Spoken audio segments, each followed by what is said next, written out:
As a business owner, I used to wake up every day with my stomach in knots, wondering how I'd get everything done, keeping my clients happy, and somehow stay sane. But it wasn't more strategy that fixed it. It was three small biblical shifts that changed everything for me. What if the reason that you're overwhelmed in business has nothing to do with your workload and everything to do with how you're thinking about it? In this video, I'm going to show you three biblical mindset shifts that cut 90% of my business stress and help me lead with clarity, peace, and confidence all over again. Because when you align your business with God's rhythm, you stop carrying the weight and you start walking in grace. My name is Kyle White, and after owning well over 100 properties and running a successful real estate business, I've had over 1,000 coaching sessions with successful business owners just like yourself on how to grow their businesses with clarity and peace. So now, if you've ever felt trapped, like you're constantly changing progress but never catching peace, you're probably living what psychologists call the gap. And I learned this from an incredible book called The Gap and the Gain by Dan Sullivan. I can't recommend it enough. Here's what this means. The gap. This is when you measure yourself against where you want to be instead of how far you've already come. For example, you set a goal, you hit it, and then you instantly move the finish line further. And because the target keeps shifting, you never feel satisfied. You're just tired. Now in business, that sounds smart. It's ambition, right? But in reality, it's slavery because you're constantly chasing validation you're never ever going to reach. And it's not just mental, it's spiritual. When you live in the gap, you're trying to earn what God has already given to you, your worth, your identity, and your peace. That's why you feel anxious, not because you're behind, but because you're measuring from the wrong reference point. Now, the gain that we mentioned, on the other hand, this is when you measure backwards. You look at where you started and how far you've come and how God's been faithful to you all along the way. That shift alone can change your entire mindset because gratitude kills anxiety and perspective produces peace.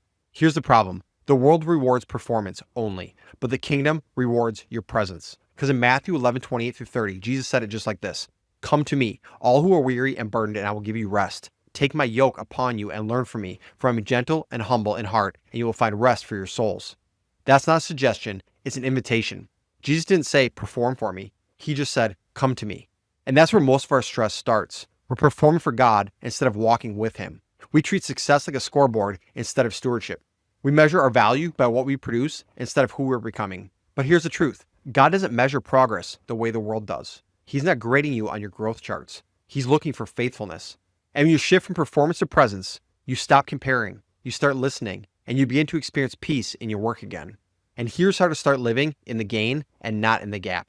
Number one, start each week by looking back. Before you plan the week ahead, pause and thank God for the ground that you've already gained. Write down 3 ways he's shown up in your business, even in the small stuff. Number two, detach results from your identity. Whether a deal closes or falls apart, it does not define your worth. You're not your revenue. You're God's representative. And number 3, replace hustle time with presence time. Spend 5 minutes in silence before your workday. Ask, Lord, what's mine to carry today and what's yours? Here's the bottom line. When you live in the gain, you work from gratitude, not from guilt. So you need to stop asking, how far do I have to go? And start saying, look how far I've come.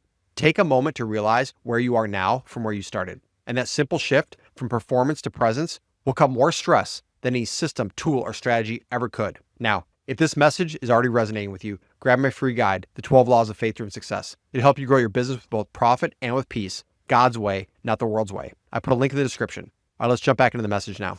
Now, shift number 2 that you need to make. This is from busyness to boundaries. Because here's a hard truth. Most entrepreneurs don't have a work problem. They have a boundary problem. They think they're serving others by always being available. But what they're really doing is they're running on empty and they're calling it leadership.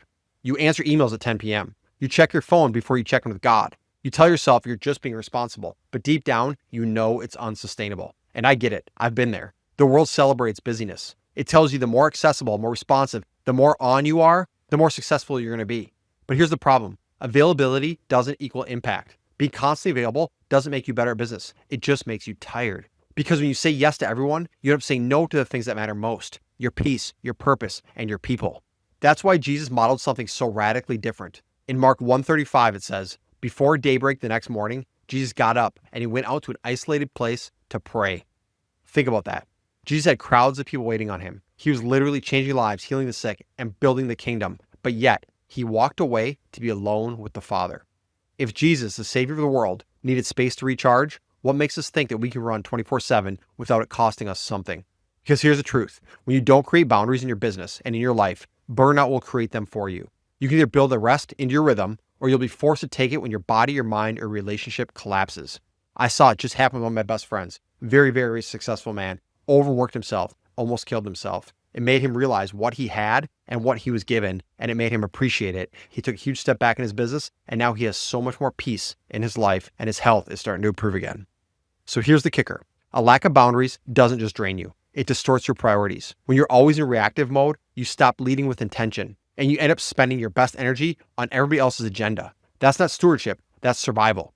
And what most people call dedication, God often calls disobedience, because he never asks you to do everything for everyone. He has to be faithful to what he's assigned to you. So how do you move from busyness to boundaries without feeling guilty or selfish?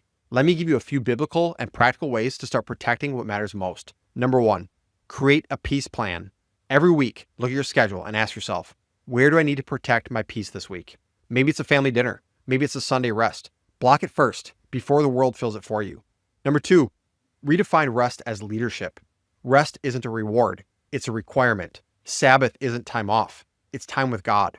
When you rest, you remind your soul who's really in charge. And number 3, use your no strategically. Saying no does not mean you're unavailable.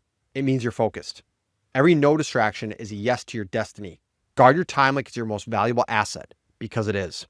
When you start leading from boundaries, your energy changes. You stop showing up tired and you start showing up present. You lead with joy instead of frustration. And suddenly, the things that used to feel like pressure start to feel like peace. Because boundaries aren't barriers, they're blessings. They don't keep good things out, they keep the best things in. Now, once you start guarding your time and your peace, you'll notice one more powerful shift is going to start to happen. You begin to let go of control. Because real freedom in business doesn't come from doing more or planning better, it comes from surrender. And that's what the next shift is all about. Moving from control to trusting God with the outcomes. So let's talk about that next. Here's one of the most overlooked truths about business. Complexity kills peace. The more moving parts that you create, the more pressure you invite. And for most entrepreneurs, stress doesn't come from doing it too little. It comes from trying to do everything. Every new idea sounds good. Every opportunity feels important. Every project seems urgent. But before long, your business becomes a cluttered room you can't think straight. Here's the problem. The world says growth means more. More offers, more products, more systems, more noise. But the kingdom says the exact opposite. Growth starts with pruning.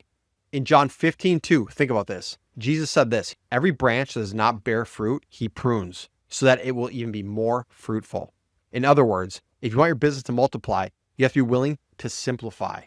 And that's not laziness, that's wisdom. Because clarity isn't found in doing more, it's found in doing what matters most. Think about it like this. Even God in all his power created the entire universe with order. Light first, then sky, then land, then life. He could have done it all in one instant, but he modeled sequence. And the same principle still applies to your business today.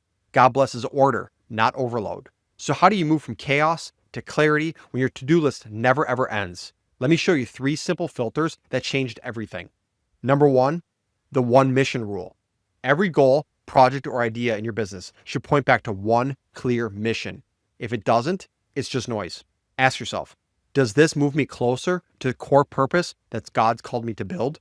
If the answer is no, it doesn't matter how exciting or profitable it looks. It's a distraction to your goals. Because you can't serve your audience well if your mission keeps changing every month. Your peace and your profit both depend on your ability to stay focused on one main assignment. So write it down, memorize it, and filter everything through that. Number 2, cut to multiply. Sometimes the best way to grow is to let go. Look at your offers, your meetings, your processes, even your calendar, and ask yourself this. What's actually bearing fruit? If something's been draining your time but not multiplying your impact, that's a branch that God's probably telling you to prune. Cutting it isn't failure, it's faith. You're saying, God, I trust you enough to believe that less can do more in your hands. And when you let go of what's not working, you make room for what's truly fruitful. And number 3 is the 80-20 anointing. In business terms, it's called the Pareto principle. 80% of results come from 20% of your effort. But in kingdom terms, it's called stewardship. God doesn't ask you to do everything. He asks you to be faithful with something. So find your 20%, the tasks, relationships, or products that produce the most fruit, and double down on those. It's not about doing less for the sake of comfort. It's about doing what actually matters for the sake of your calling. When you start operating from that place, everything gets lighter. When you make faster decisions, you feel clearer about priorities, and the fog begins to lift. Because clarity is the antidote to chaos, and simplicity is what creates sustainability. So here's the bottom line. God's not calling you to build a bigger business. He's calling you to build a clearer one. And when you stop chasing everything and start focusing on the right things, you don't just reduce your stress. you multiply your peace, because clarity is where purpose meets peace. Now, if this message hit home with you and you're ready to build more peace and focus in your business, your next step is simple. You need to watch the next video on your screen. It's the 3 hidden growth levers that solve every small business pain point. That video will help you take these mindset shifts, presence, boundaries, and clarity, and turn them into real systems that grow your business without stress.